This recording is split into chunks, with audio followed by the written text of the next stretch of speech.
सरकार का कार्य खेद प्रकट करना और आंसू गिराना है क्या?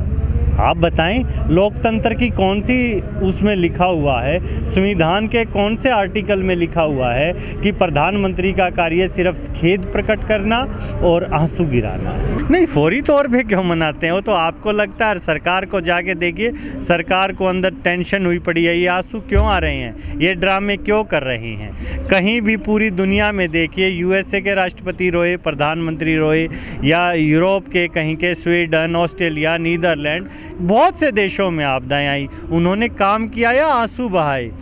और सरकार की तो इतनी बुरी हालत हुई पड़ी है, आज ये आंदोलन जो है जन आंदोलन बनते हुए पूरे विश्व का सबसे बड़ा आंदोलन हो गया। जो किसान का सैलाब आएगा ना, उसमें ये दिल्ली की जो सरकारें हैं ये बहते हुए कहाँ चली जाएंगी पता भी नहीं चलेगा। और ये आप बहुत ही जल्दी 2024 में भी देख लीजिएगा।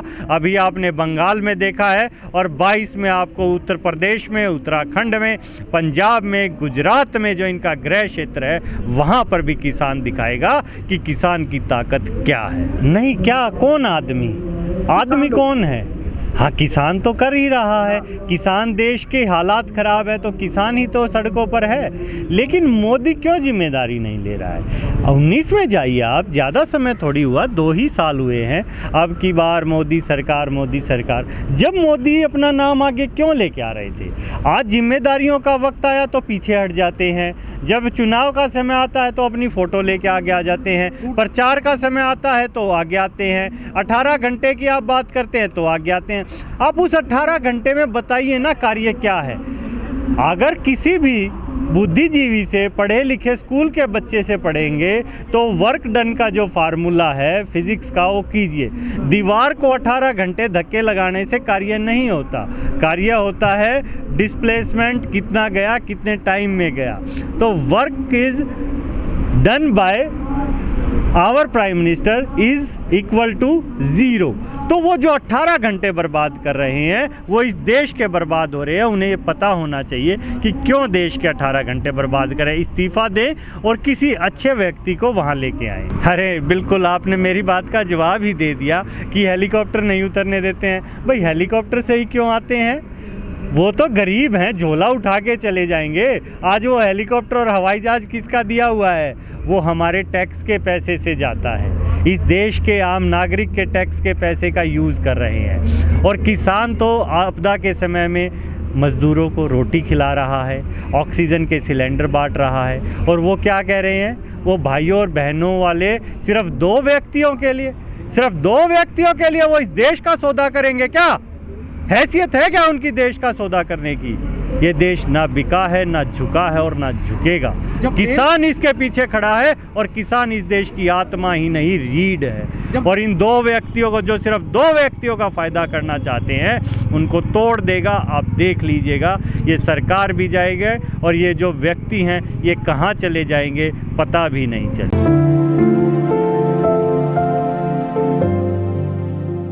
सबसे पहले तो सभी दर्शकों को नमस्कार।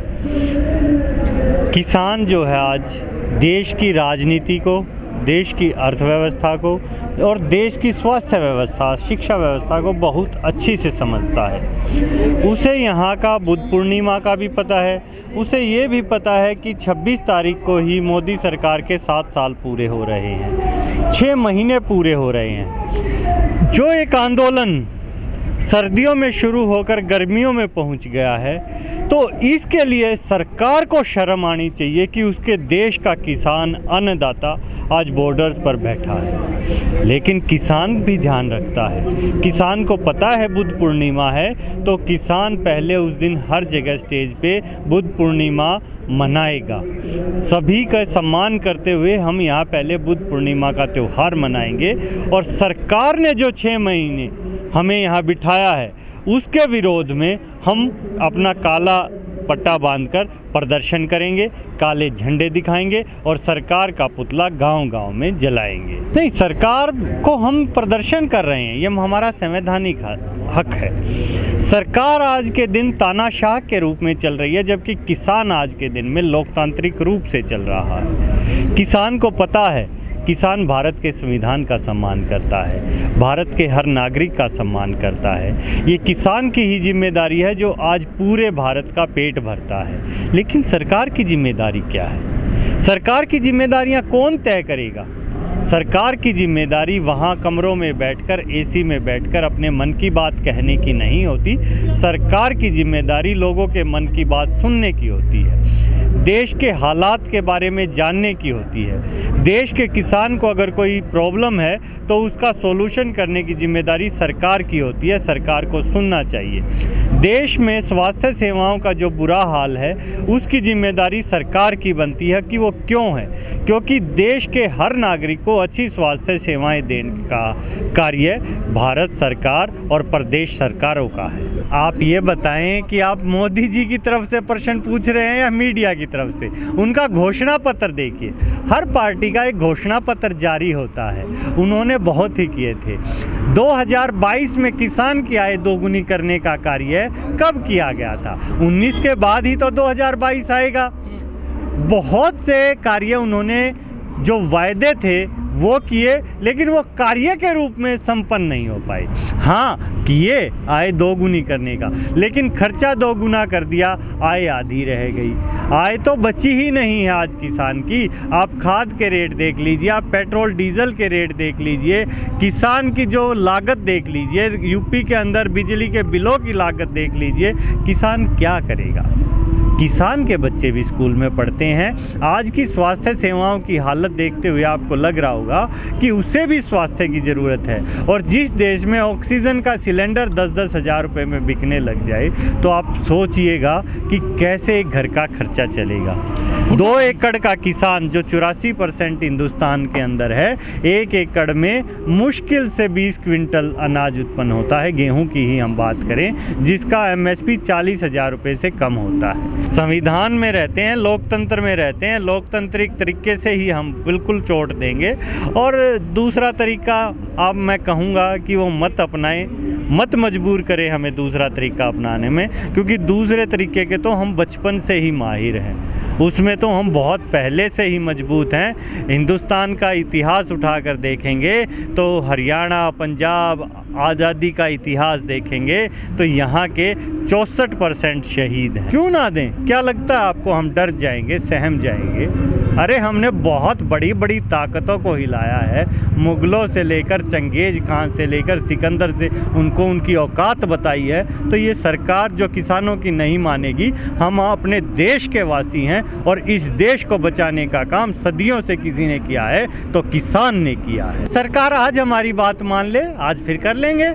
सरकार आज तीनों काले कानून वापस ले ले और MSP पे गारंटी दे दे, क्योंकि हमें किसानों की सोचनी है, एक व्यक्ति विशेष की नहीं।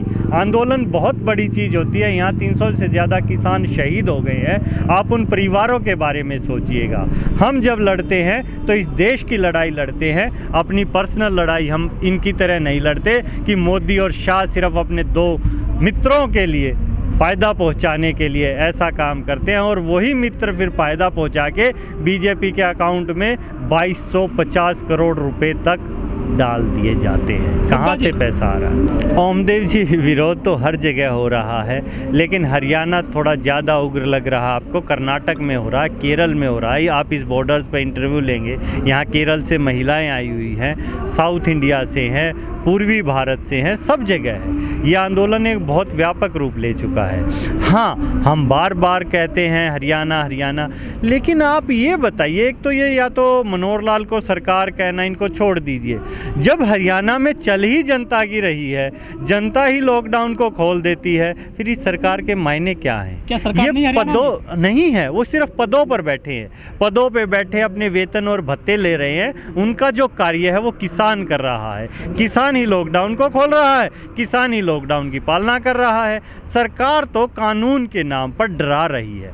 आप किसी क्षेत्र में जाके देखिए, उत्तर प्रदेश के जो पूर्वी उत्तर प्रदेश है या यहाँ इंदिरापुरम में आसपास देखेंगे, सरकार ये कह रही है कि किसान ऐसे ऑक्सीजन के सिलेंडर नहीं बांट सकता, ये तो कानून में नहीं है। आप डॉक्टर्स लाइए, आप ये कीजिए, आप इसके लिए अप्लाई कीजिए, प्रक्रिया कीजिए। अरे आदमी की जान बचाने से भी ऊपर क्या कानून है क्या?